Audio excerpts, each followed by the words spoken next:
Hello viewers, আসসালামু আলাইকুম। আশা করি আপনারা সবাই ভালো আছেন। দেখুন, যে ঝর্ণাটার জন্য আমাদের এটা খুঁজতে হয়, এই ঝর্ণাটা দেখতে অনেক অনেক মানুষ ভিড় করে। সবচেয়ে উঁচু, এই উঁচু ঝর্ণা থেকে পানি পড়ে খুবই স্থির, যে পানি এখানে আসে। যখন যাবেন, আপনারা যখন এটা দেখতে যাবেন, তখন আপনারা বর্ষার মৌসুমে যাবেন। দেখেন, প্রাকৃতিক দৃশ্যগুলো দেখতে খুবই সুন্দর লাগে। হ্যাঁ, গাছগাছালি, সবুজ শ্যামল, কি যে সুন্দর প্রকৃতি। এই দুনিয়াতে আল্লাহ তাআলা অশেষ নিয়ামত সত্ত্বে এই সুন্দর প্রাকৃতিক, আকাশ পরিষ্কার, মেঘলা দেখা যায়। মানুষ ওই ঝর্ণা দেখার জন্য কেউ উঠতেছে, কেউ নামছে। এবং আমরা গেছি, আমাদের এই ভাই সহ আমরা দুজন গেছি। এখানে ঝর্ণাতে গোসল দিচ্ছি, খুবই ঠান্ডা। এই ঠান্ডা পানিতে গোসল করে খুবই মজা লাগে। এখানে দেখেন প্রচুর শান্তি, প্রচুর। এই যে দেখেন, আমার সানগ্লাসটা এখন নিমিশে হারিয়ে যাবে। এটা আমার খুঁজে পাওয়া খুবই মুশকিল হয়ে পড়েছিল। এই যে সানগ্লাসটা কোথায় হারিয়ে গেছিল, এটা খুঁজতে অনেকক্ষণ সময় লাগছে। পরে অবশেষে খুঁজে পেয়েছি। এই যে দেখেন, আমার এই নাতির জন্য এটা দেখতে যাওয়া আমার সবচেয়ে কঠিনতম জার্নি ছিল। এই যে দেখেন, বিশাল একটা পাহাড়ের উপর দিয়ে খুবই শীতলভাবে পানি পড়তেছে।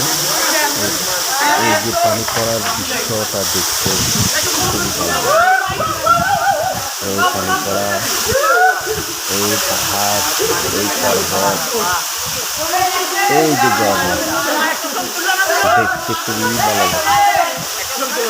আশা করি আপনারা এই ঝর্ণাটা দেখতে হলে আপনাদের চট্টগ্রাম জেলায় আসতে হবে।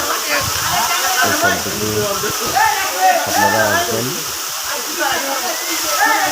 সীতাকুণ্ডের আগে বারোয়ার ঘাট। এখান থেকে সিএনজিতে এই ঝর্ণার দৃশ্য দেখতে হবে। কীভাবে যাবেন, কীভাবে আসবেন, সেটার বিবরণ হচ্ছে বারোয়ার হাট দিয়ে সিএনজিতে এই ঝর্ণার উদ্দেশ্যে অনেকটা দূর ভিতরে আসতে হবে। ভিতরে আসার পর সেখান থেকে হেঁটে হেঁটে হেঁটে হেঁটে এই নাতিরচড়া ঝর্ণার যে টিকিট কাউন্টার আছে, এই টিকিট কাউন্টারে আসতে হবে। সেই টিকিট কাউন্টারে সব কিছু জমা দিয়ে অভিজ্ঞ গাইড নিয়ে আপনারা এই গুড়ি পথ দিয়ে উপরে উঠতে থাকবেন। এই আস্তে আস্তে আস্তে আস্তে অবশেষে এই ঝর্ণাটা দেখা হবে। অর্ধেকে আপনারা আবার থমকে যায়েন না, যেহেতু বেশি দূর, এই দূরে গিয়েই এই ঝর্ণাটা দেখতে হবে। তবে একটা সাবধানতা আপনাদের অবলম্বন করতে হবে, সেটা হচ্ছে হাঁটার সময় যাতে পা পিছলা গিয়ে আপনি পড়ে না হবেন, সেই দিক আপনার খেয়াল রাখতে হবে। সেটা হচ্ছে মেন বিষয়।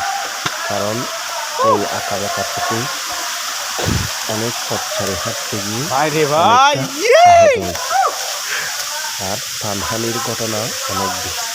সেজন্য সবাই সাবধানতা অবলম্বন করবে এবং সাবধানতার সহিত আপনারা এই ঝর্ণাটা দেখতে পাবেন। এটা হচ্ছে